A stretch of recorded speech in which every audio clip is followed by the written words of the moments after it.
سردار میر اکبر جسے پورا گاؤں بڑے سرکار کے نام سے جانتا تھا، گاؤں میں لگی پنچایت میں دونوں طرف کے مسائل سن رہا تھا۔ ایک طرف بوڑھا اور لاچار باپ جس نے کبھی اسکول کا منہ نہیں دیکھا تھا، اپنی بیٹی کو ساتھ لیے بیٹھا تھا، جس نے سر سے لے کر پاؤں تک اپنے بھاری وجود کو ایک بڑی سی چادر سے ڈھانپا ہوا تھا، تو دوسری طرف اس کا شوہر بڑے فخر کے ساتھ اپنی بیوی پہ الزام لگا رہا تھا۔ سردار میر اکبر کے گاؤں میں آج سے پہلے کبھی ایسا واقعہ نہیں پیش آیا تھا۔ سردار میر اکبر خود ایک نرم دل اور اپنے گاؤں کے لوگوں کا احساس کرنے والا انسان تھا۔ اس کے گاؤں کے مرد اپنی آنکھیں ہمیشہ نیچی رکھ کے چلتے تھے اور گاؤں کی باقی عورتوں کو وہی عزت دیتے تھے جو اپنے گھر کی عورتوں کو دیتے تھے۔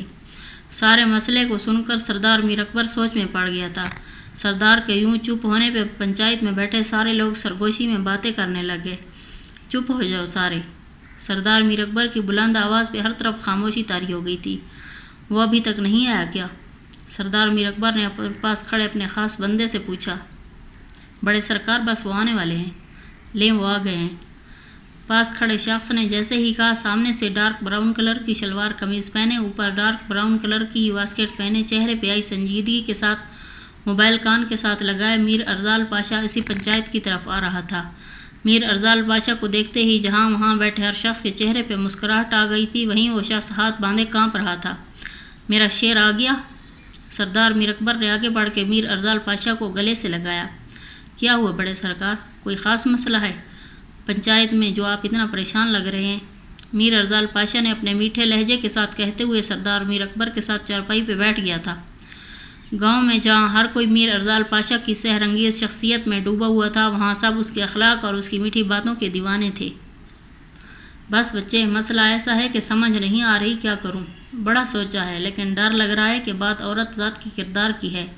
مجھ سے غلط فیصلہ ہو گیا تو خود کو معاف نہیں کر پاؤں گا اور اللہ کو کیا جواب دوں گا۔ سردار میر اکبر کی بات پہ میر ارزال پاشا نے سب کی طرف دیکھا اور پھر زمین پہ بیٹھے بوڑھے شخص کو، جس کی آنکھوں میں آنسو نکل کے چہرے پہ اپنا نشان چھوڑ چکے تھے۔ آپ ایسے زمین پر کیوں بیٹھے ہیں؟ میر ارزال پاشا نے فوراً اٹھ کر اس شخص کو زمین سے اٹھا کر پاس پڑی چارپائی پہ بٹھایا جہاں اس کی بیٹی خود کو چھپا کے بیٹھی تھی۔ آپ مجھے بتائیں کیا ہوا؟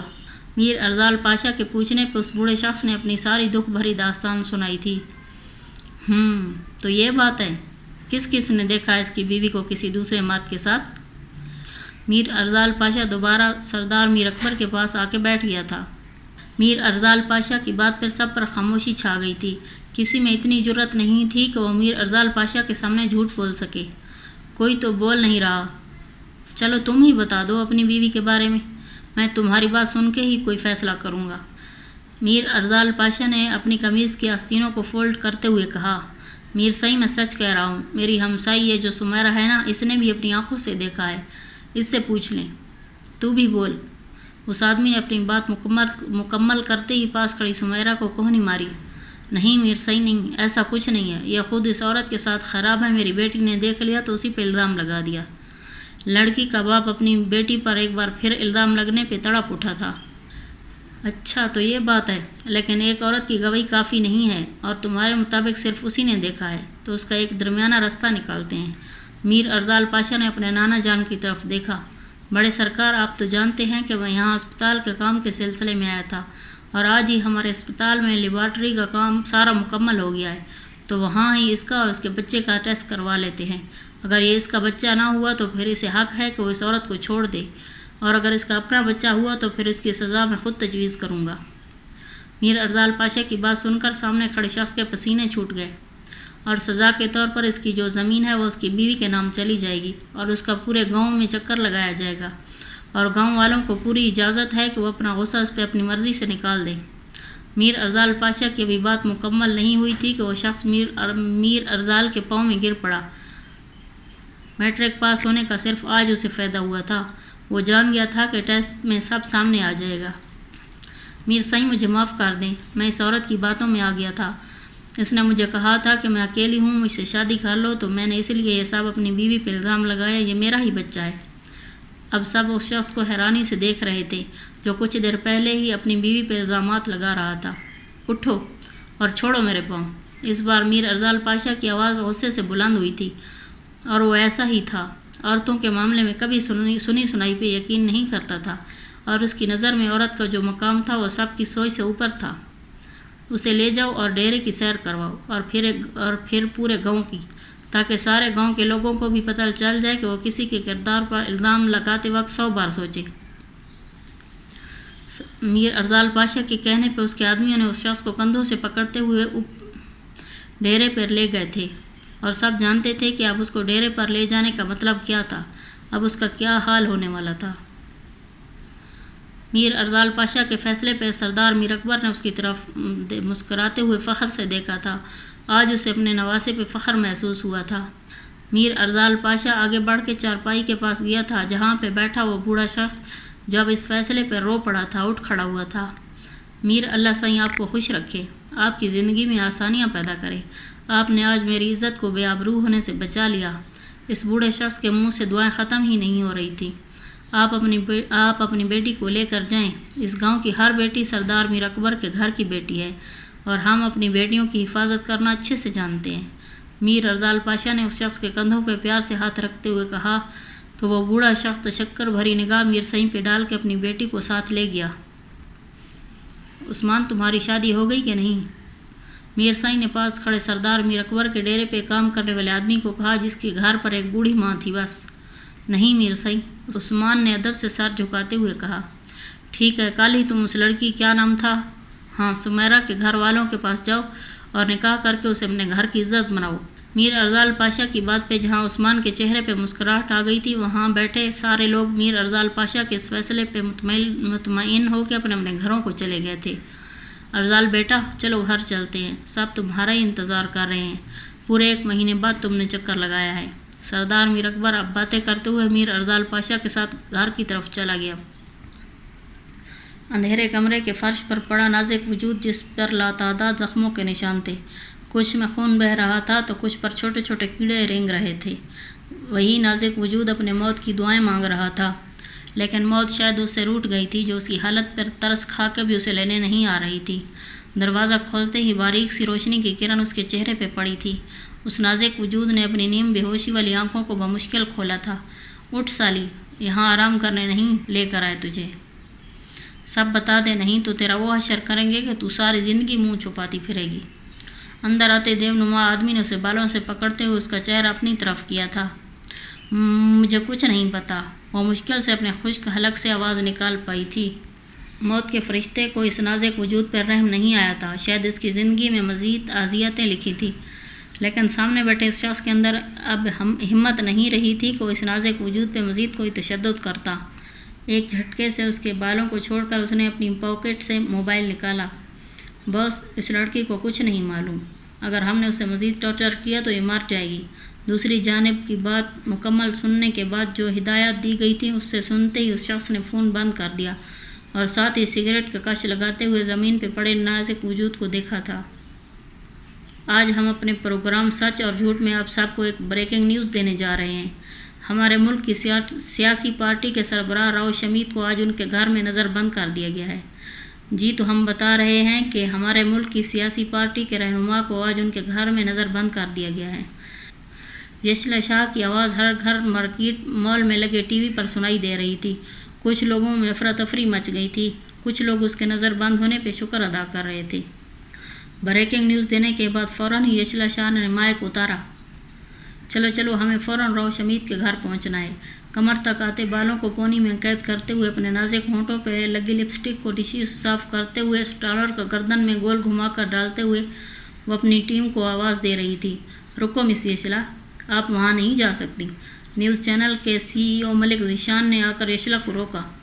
کیوں سر، میں کیوں نہیں جا سکتی؟ اس نے اپنی بڑی آنکھوں کو سکیڑتے ہوئے اپنے چینل کے CEO کو دیکھا۔ اور میں اس چینل کی سینئر صحافی ہوں تو میں کیوں نہیں جا سکتی؟ یشلا کا جوش ایک یکدم جھاگ کی طرح بیٹھ گیا تھا۔ اس لیے تو آپ نہیں جا سکتی، ہمیں آرڈر ہیں۔ ملک ذیشان جو لگ بھگ 30 سے 32 سال کا تھا یشلا شاہ کو آرڈر دیتے ہوئے اپنے کمرے کی طرف بڑھنے لگا۔ کیا مطلب سر؟ کس نے آرڈر دیا ہے؟ یشلا شاہ کی آنکھیں جو پہلے سکڑی ہوئی تھیں اب حیرت سے پھیل گئی تھیں۔ ملک ذیشان نے گردن موڑ کے یشلا شاہ کی طرف دیکھا اور اپنے منہ پہ زیپ کا اشارہ کرتے ہوئے آگے بڑھ گیا تھا۔ بڑے سرکار، اس سب کی کیا ضرورت تھی؟ میں بس اسپتال کے کاموں کو چیک کرنے آیا تھا، مجھے بس نکلنا ہے، میری بہت اہم میٹنگ ہے۔ میر ارزال بادشاہ نے گھر میں لگی چہل پہل کو دیکھتے ہوئے کہا، ارزال بیٹا، تم تو شہر کے ہو کر رہ گئے ہو، گاؤں کا رخ ہی نہیں کرتے۔ میری ہڈیوں میں اب جان نہیں رہی کہ میں اب یہ سب دیکھوں۔ میر مراد کا تو تمہیں پتہ ہے کہ اس نے جب سے ڈاکٹری کی ڈگری لی ہے وہ تو پرائے ملک کا ہو کے رہ گیا ہے۔ سردار میر اکبر نے رنجیدہ لہجے کے ساتھ کہا، بڑے سرکار آپ۔ ابھی میر ارزال پاشا کچھ کہتا گھر کے لاؤنج میں تہمینہ بیگم داخل ہوئیں۔ میرا بیٹا آ گیا؟ تہمینہ بیگم نے آگے بڑھتے ہوئے اپنے اکلوتے بیٹے کو گلے سے لگایا تھا۔ شوہر کے فوت ہونے کے بعد تہمینہ بیگم کا واحد سہارا میر ارزال پاشا تھا۔ السلام علیکم ماں جی، میر ارزال پاشا نے اپنی ماں کے گلے لگتے ہوئے کہا۔ کہاں جانے کی بات کر رہے ہو تم؟ آج سارا دن میں تمہیں کہیں نہ جانے دوں گی۔ پہلے چل کے میرے ہاتھ سے ناشتہ کرو، اس کے بعد تمہارے بابا جان کے گھر بھی جانا ہے۔ کافی دن ہو گئے ہیں وہاں نہیں گئے۔ میں اکیلی نہیں جا سکتی، اب آئے ہو تو ساتھ میں چکر لگاتے ہیں۔ تہمینہ بیگم نے اپنا حکم جیسے صادر کیا۔ میر ارزال پاشا نے ایک گہرا سانس لیتے ہوئے ہتھیار ڈال دیے تھے۔ ماں ایک واحد ہستی تھی جس کے آگے میر ارزال پاشا دوسری کوئی بات نہیں کر پاتا تھا۔ جیسا آپ کہیں۔ میر ارزال کی بات پہ پاس بیٹھے سردار میر اکبر کے چہرے پہ مسکراہٹ آ گئی تھی۔ عجیب لوگ ہیں، جہاں مجھے جانا چاہیے وہاں مجھے جانے نہیں دیتے۔ یشلا شاہ غصے سے اپنے ہاتھوں کی چھوٹی چھوٹی انگلیوں کو مروڑ رہی تھی۔ ویسے مس یشلا، مجھے لگتا ہے کہ وہ آپ کو اس لیے نہیں جانے دے رہے کہ وہاں پہلے سے رش ہے، تو کہیں آپ گم نہ ہو جائیں۔ پاس بیٹھے یشلا شاہ کے اسسٹنٹ رضوان نے جیسے کہا۔ یشلا نے غصے سے اپنے پاس رکھی فائل اس کے سر پہ دے ماری۔ مس یشلا، مجھے کیوں مار رہی ہیں؟ سب آفس میں ایسا ہی کہہ رہے تھے۔ رضوان نے اپنا کندھا مسلتے ہوئے کہا۔ آج کے بعد اگر کسی نے مجھے ایسا کہا تو مجھ سے برا کوئی نہیں ہوگا، سب کو جا کر بتا دو۔ اور ہاں، تمہاری سیلری کا 25% حصہ آپ گیا۔ یشلا شاہ کے یہ بولنے کی دیر تھی، رضوان نے فوراً یشلا شاہ کے سامنے کان پکڑ لیے۔ اٹھو اور نکلو یہاں سے، اور 2 دن اپنی شکل مت دکھانا مجھے، سمجھ آئی؟ یشلا شاہ کے دوبارہ دھاڑنے پر رضوان نے وہاں سے جانا ہی بہتر سمجھا تھا۔ اللہ نے یشلا شاہ کو بے انتہا حسن سے نوازا تھا۔ کالی بڑی آنکھیں، باریک چھوٹی ناک، گلابی ہونٹ، سفید رنگ، ڈارک براؤن بال اور سراہی جیسی گردن، اور اس گردن پہ کالا تل۔ لیکن قد کے معاملے میں یشلا شاہ 5 فٹ سے اوپر نہیں جا سکی تھی، جس کی شکایت وہ ہر روز دل ہی دل میں اللہ سے کرتی تھی۔ اور آج بھی آفس والے اس کے نہ جانے کی وجہ یہی بتا رہے تھے۔ کچھ دن پہلے ہی تو وہ ایک نیوز کی کوریج کرتے ہوئے گم ہو گئی تھی، اور سب کے وہاں ہوتے ہوئے بھی آفس کا اسٹاف اسے دیکھ نہیں پا رہا تھا، رش کی وجہ سے، اور وہ ہاتھ ہلا ہلا کے تھک گئی تھی۔ نہیں، میں ایسے خاموش نہیں بیٹھ سکتی، وہ میرے محسن ہیں، اگر ان کے ساتھ کوئی ناانصافی ہوئی تو میں ان کی آواز ضرور بنوں گی۔ یشلا شاہ نے اپنے ہونٹوں کو دانتوں سے کاٹتے ہوئے 1 منٹ میں سوچ لیا تھا کہ اسے کیا کرنا ہے، لیکن وہ انجان تھی کہ وہ جو سانس لے رہی ہے یہ بھی اس کی اپنی نہیں ہے۔ اس پر تو کب کے پہرے لگ چکے تھے، تو حکم عدولی کا تو جواز ہی نہیں بنتا تھا۔ ماں جی، آپ شہر کیوں نہیں آ جاتی؟ میر ارزال پاشا اب اپنے ابا جان کے گھر سے ہو کر آ گیا تھا، اور اب اپنی ماں کے گود میں سر رکھے اپنے کمرے میں بیڈ پہ لیٹا ہوا تھا، اور تہمینہ بیگم پیار سے میر ارزال کے کالے گھنے بالوں میں انگلیاں پھیر رہی تھی۔ میں کیسے آ جاؤں ارزال بیٹا؟ یہاں تمہارے نانا کو میری ضرورت ہے۔ تمہارے بابا جان کے بعد انہوں نے ہمیں جو سہارا دیا ہے وہ میں کیسے جھٹلا سکتی ہوں، اور اب ان کو بھی ہماری ضرورت ہے۔ تہمینہ بیگم کی بات پہ ارزال پاشا کے سامنے اپنا ماضی چل پڑا کہ کیسے ایک لمحے میں ان کے اپنے اس دنیا سے چلے گئے۔ اس کے بابا جان، دادا جان، دادی اور نانو اماں سب ہی تو ایک حادثے کا شکار ہوئے تھے، جسے ایک حادثہ سمجھ کے فائل کو بند کر دیا گیا تھا۔ لیکن ماں جی، مجھے بھی تو آپ کی ضرورت ہے نا، شہر میں اکیلا ہوتا ہوں۔ میر ارزال سب سوچتے ہوئے اس کی آنکھوں کی سرخی بڑھ گئی تھی۔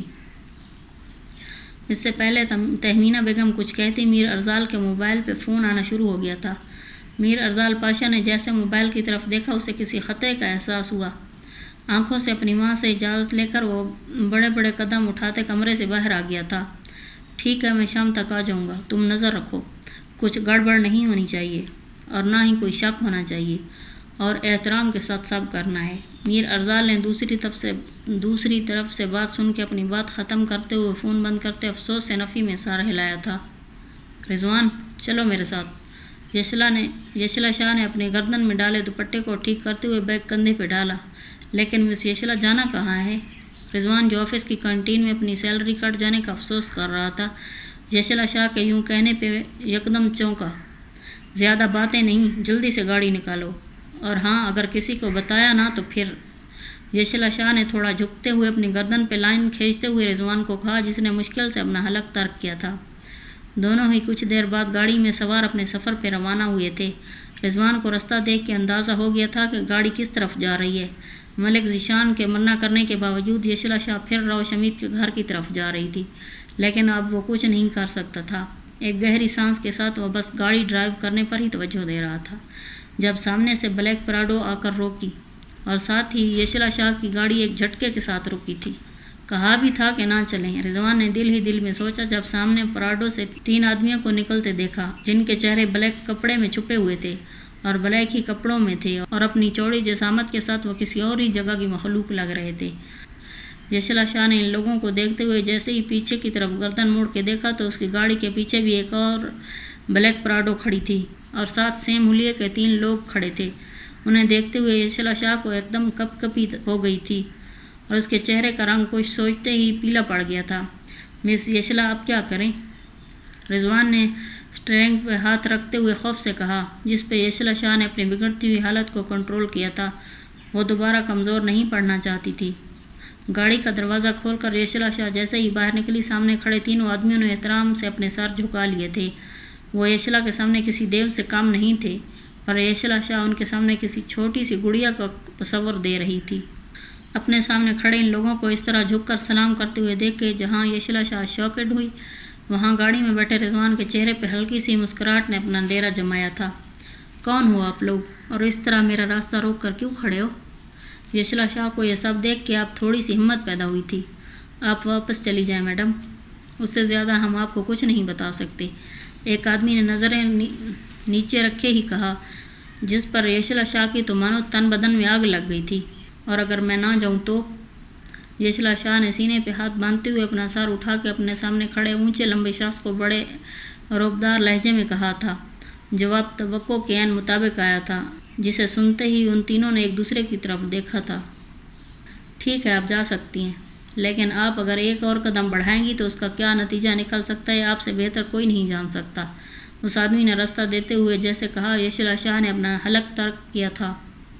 تمہیں دیکھ لوں گی، اور تمہارے باس کو بھی، جو بزدلوں کی طرح چھپا ہوا ہے، سامنے نہیں آتا۔ یشلا شاہ نے غصے سے کہتے اپنا رخ گاڑی کی طرف موڑ لیا تھا۔ یشلا شاہ کو گاڑی کی طرف آتا دیکھ کے رضوان نے گاڑی کی سیٹ سے ٹیک لگائی تھی، جو اپنا سانس قاب سے روکے بیٹھا تھا۔ بہت ہی کوئی کم ظرف گھٹیا بزدل شخص ہے۔ یشلا شاہ باتیں سناتے ہوئے اب گاڑی میں بیٹھی تھی، اور رضوان نے پرسکون ہو کر گاڑی سٹارٹ کر دی۔ اب سامنے اور پیچھے گاڑی کا راستہ صاف تھا۔ صاحب، جیسا آپ نے کہا تھا ویسا ہو گیا ہے، لیکن بڑے صاحب بہت پریشان ہیں، وہ کوئی غلط قدم نہ اٹھا لیں، روش حمید کے خاص آدمی نے آ کر کہا، جو اس کے ساتھ ہی گھر میں نظر بند تھا۔ ڈھیلے ڈھالے کپڑوں میں ہلکی بڑی داڑھی پر ہاتھ پھیرتے ہوئے روش حمید کے چہرے پہ ہلکی سی مسکراہٹ آ گئی تھی۔ بڑے بھائی سے ذرا بھی صبر نہیں ہوتا، کچھ دن آرام سے نہیں گزارنے دیں گے، روش حمید نے ماتھے کو مسلتے ہوئے کہا۔ ٹھیک ہے، تم جاؤ، میں دیکھ لیتا ہوں۔ روش حمید نے یہ کہتے ہوئے اپنا سر صوفے کی بیک سے ٹکا لیا تھا۔ گھوڑوں کی ریس اپنے عروج پر تھی۔ روش شہروز ہاتھ میں سگریٹ لگائے ٹانگ پہ ٹانگ رکھے اپنے لکی گھوڑے کو سب سے آگے جاتا دیکھ رہا تھا، اور کچھ ہی منٹ میں روش شہروز کا گھوڑا پٹی توڑتے ہوئے جیت کا جھنڈا لہرا رہا تھا، اور ساتھ ہی راؤ شہروز کے چہرے پہ فاتح کی مسکراہٹ آ گئی تھی۔ راؤ صاحب، مبارک ہو، آپ ایک بار پھر جیت گئے، پاس کھڑے ہیلتھ منسٹر نے کہا۔ جیت تو ہمارے خون میں شامل ہے، چلے اندر چلتے ہیں۔ راؤ شہروز نے ہیلتھ منسٹر کو اندر جانے کا اشارہ کیا، جہاں جیت کے بعد جشن کا انتظام کیا ہوا تھا۔ راؤ صاحب، ہم ایسے ہاتھ پہ ہاتھ رکھ کے نہیں بیٹھ سکتے، آپ کا چھوٹا بھائی نظر بند ہے، اس کا کوئی قصور بھی نہیں ہے، اب تو پاشا نے انتہا کر دیا، اسے سبق سکھانا پڑے گا۔ راؤ شہروز اپنے پارٹی کے بندوں کے ساتھ بیٹھے جیت کی خوشی میں ہاتھوں میں ڈرنک پکڑے اپنے بندے کی بات پہ تھوڑا تھوڑا سوچ میں پڑ گیا تھا۔ راؤ حمید کا نظر بند ہونا ایک خطرے کی گھنٹی تھا، اور اب اس کی رہائی کے لیے کیا کرنا ہے راؤ شہروز کی پارٹی کے بندے ڈسکس کر رہے تھے، اور پارٹی کے بندے کوئی کسر نہیں چھوڑ رہے تھے پاشا کے خلاف راؤ شہروز کو بھڑکانے میں۔ میں نے وفاقی وزیر سے بھی بات کی تھی، لیکن وہ بھی بے بس ہے اس دفعہ، میٹنگ میں بیٹھے ایک ممبر نے کہا۔ جب گھی سیدھی انگلیوں سے نہ نکلے تو طریقہ بدلنے پڑتے ہیں۔ ملک ذیشان کو کال ملاؤ، اور ساتھ وہ ہماری رپورٹر کو بھی، آخر کس دن کام آئے گی وہ۔